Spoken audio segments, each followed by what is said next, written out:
Make a house a home. Nothing's easier than easy elegance. Okay, we're back. We had a 4th down punt by the Andes that just went nowhere. It comes down at about the Seagull 23-yard line, and Old Orchard Beach will go back on offense 23 yards away from another score with 2:27 left to play here on the Village Inn scoreboard. And Seagulls leading by 15. Yes. Yeah. Beach takes over on the Village Inn 23-yard line. Yeah, that's right. He's going to kill us. Okay. We may not go to Booth Bay. I don't know. No, we may not make it. 1st and 10, handoff inside, nothing there. And might have lost the yard. yeah, nobody really cares much anymore. Bill Burke for nothing, and it's 2nd and 10. Lots of new numbers walking into the game now for the Seagulls. We have number 21, Scott Melanson, a sophomore. Number 23, Brad Beals, also a sophomore. Number 25, Justin Cordwell, and he's only a freshman. The boys start coming out. Here comes Ralph Dubois checking out of the lineup, and others as well. So it's a matter of running out the string now. Sure. We're under 2 minutes to go. 1:45 seconds left. The Beach has a second and about 11 or 12. Dave Gerard is pulled out. Don Dubois comes out of the lineup. That's Burke still on his feet. We'll go for about 3. Bill Burke. Ball carried by number 14, Billy Bam Bam Burke. Bam Bam Burke. We just found out his name is Bam Bam. Quarterback is, I believe, Scott Melanson, number 21.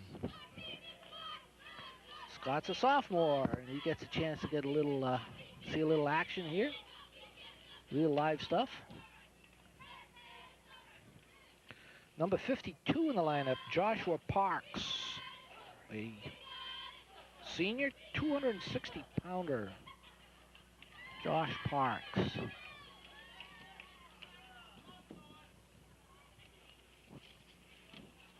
It'll be 3rd down, about 9.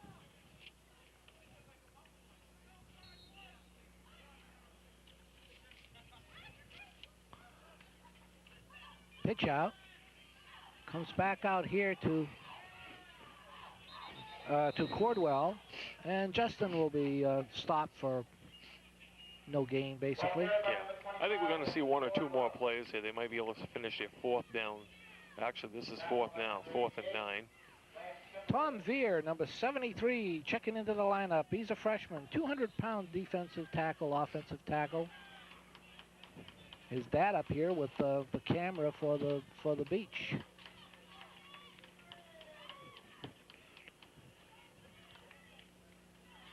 Clock is ticking down with 30 seconds left in this contest. We've got a 4th and 9.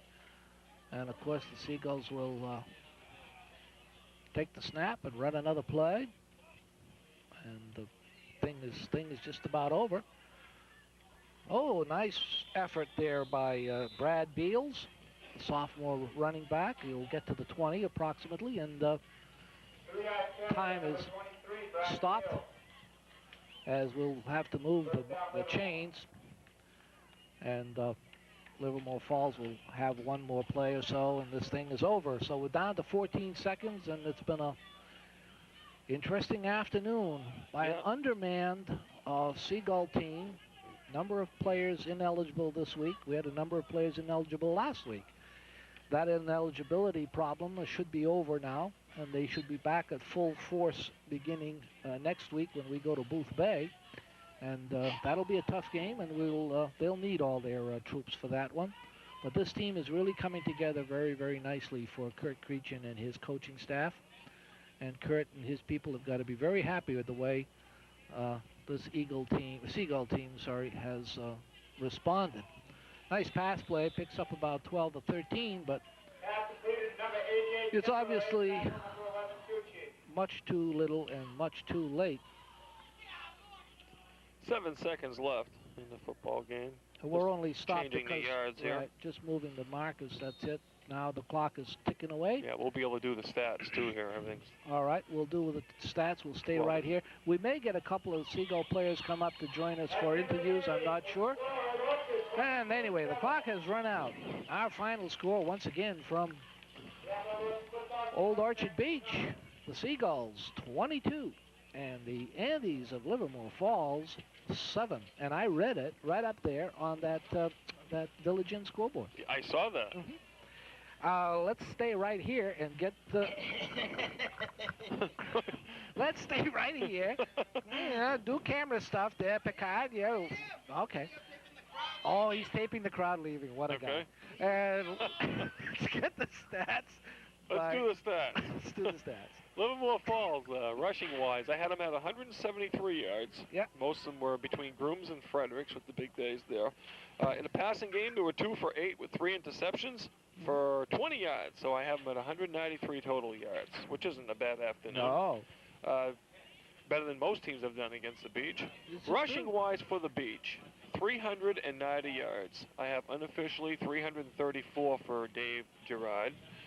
4 for 7 again in the passing game. Their passing game starting to come of age. Actually, 3 interceptions too, by the way, by Livermore Falls.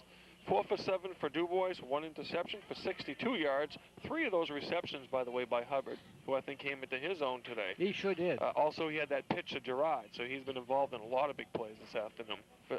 Total yards, 452 for Old Orchard, 193 for the Livermore Falls Andes.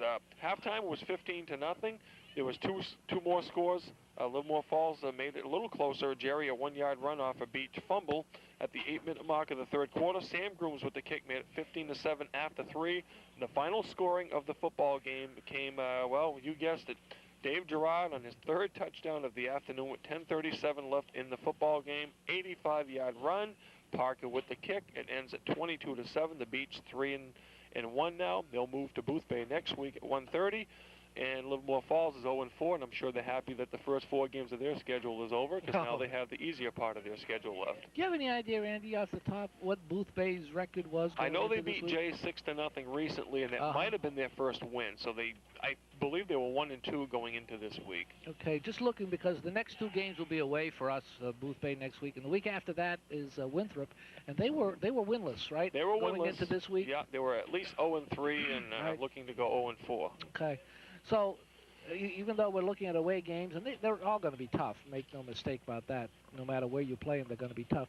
But the Beach should have an opportunity to pick up a couple more goodies here, and then after that they come back home to finish the season for 2 consecutive weekends, and those are going to be the tough ones. Lisbon will be here on the 26th, and October 26th, and that is going to be one tough football game between these 2 teams. Lisbon and the Beach played, in fact, I think preseason, and in a little scrimmage type deal, and the Beach won that, but it was a toughie. And then, of course, they finished the season against what's become a traditional rival, Madison. And that always is a tough football game, no matter what the records are. And Madison, although folks were telling us earlier not to worry too much about them, I think Madison is going to be tough again. Yeah, and you've got to remember, the Beach, I think, played about twice last year, and Right. they took a pounding up there, physically and score-wise. And Madison's the type of team that likes to put some points on the board. Sometimes they think they're playing basketball up there, where you're playing football. So I'm sure the Beach is going to be looking ahead of that one. That's for Might sure. have marked that one. I know I marked it on the calendar last year. Yeah. And, that'll be an interesting way to end the season, I think. So No we're doubt. looking ahead a little bit. We have some boys coming up. I know Ralph Dubois and Parker, and I believe Bill Adams may be all coming up here. Well, we're going to take a short break then and give a chance to Pickard to set up the camera, which could be a couple of hours, before we come. Anyway, we'll be out the window. we'll be right back with after Mark does all his magic, and Andy will have a chance to talk to the young men coming up here for this interview. So we'll be right back right after this. Don't go away. Just stay with us. We'll be back right after this message. Okay, we're back, and we're joined in the booth by a couple of the Seagulls. We have Bill Adams to my left, and to his left we have Ralph Dubois. First of all, I want to ask, congratulations on the win, by the way. That was a great effort by everybody out there. Thank you very much. I want to ask Ralph first about his ankle, injury-wise. I know you were out there today, and I know you'd rather be out there than on the sidelines. How was your ankle, or whatever the injury was, shaping up? It was my knee, and it just turned out to be a bruise on some of the cartilage in the knees, and it was questionable up until today. But game day, adrenaline. Got through the game pretty well. Bill, we have the birthday boy, I believe. Bill Adams, happy birthday. It was a long story. I was talking to some girls last night. I told them I wanted to hear my name on the PA system. Oh, okay. My birthday's in July. Oh, okay. Well, we'll get him back next week. I'm in Booth Bay then, so yeah. See, I thought you only lied about your age when you got to be our age. I don't know. But anyways, a good defensive effort on your part. I noticed too. You were out there a lot this afternoon, involved in the play. And how'd it feel being a running back today? Oh wow! All week, early in the season, coaches toyed with using me as a blocking back, and I wanted to do that because it's a chance to run into someone full steam and really pancake them. But I mean, if you look at the films, I didn't do that once. It's a lot harder than it looks, and I credit Todd Polk with doing a good job. And we'll be happy to have him back next week. Yeah. We were talking. I don't think there's been a game this season. You guys been at full force? No, not one. Not yet. We were out there screaming week 5, full force. Yeah. As captains of this, two of the captains, anyways, of the team, motivation-wise during the week, how do you find it? Getting the guys up a week in and week out. So say next week you're going to Booth Bay and they're probably 1-2 or 1-3, and you just face an 0-3 team. Basically, how you look at it, as motivation-wise. Well, we like you see out on the field after every game. Our goal is states, and so we work our hardest through the week. We focus on certain players against the other team, so make it a little more personal. So you work harder throughout the week, and that's how we get ourselves through the week. One thing I'm going to point out during the week is that they really spanked us last year at homecoming. So that's going to be our motivation this week. Well, let's talk about this game. Speaking of spanking, they were putting on a pretty good show. They seem to be having some success running for a little while. The Fredericks kid was running. The Grooms kid was running. Was there any point in the football game when it got to be 15-7 where you guys were thinking a little bit about it? Oh, you always think about it during the game, even when you're up 30-0. That's Bill. But I mean, I'm always thinking about it. When you're up 30-0 or down, you always got to be in the game, working hard. You can't give up. Did you think the Gerard 85-yard run, I think, towards the that made it 20-7? Do you think that took the wind right out of their sails? Yeah. Gerard is amazing, and that's all you can really say about that. I don't know how. Well, we had him at 334 yards this afternoon. We were saying also with Todd Polk being out, you figure they're going to key on one specific person, and still to put on that kind of a performance, it's got to make you guys' jobs running the ball maybe a little easier back there too. Not that it's easy, but I mean, when you're keying a lot on one particular guy, it gives you guys a little more room to move around. Right?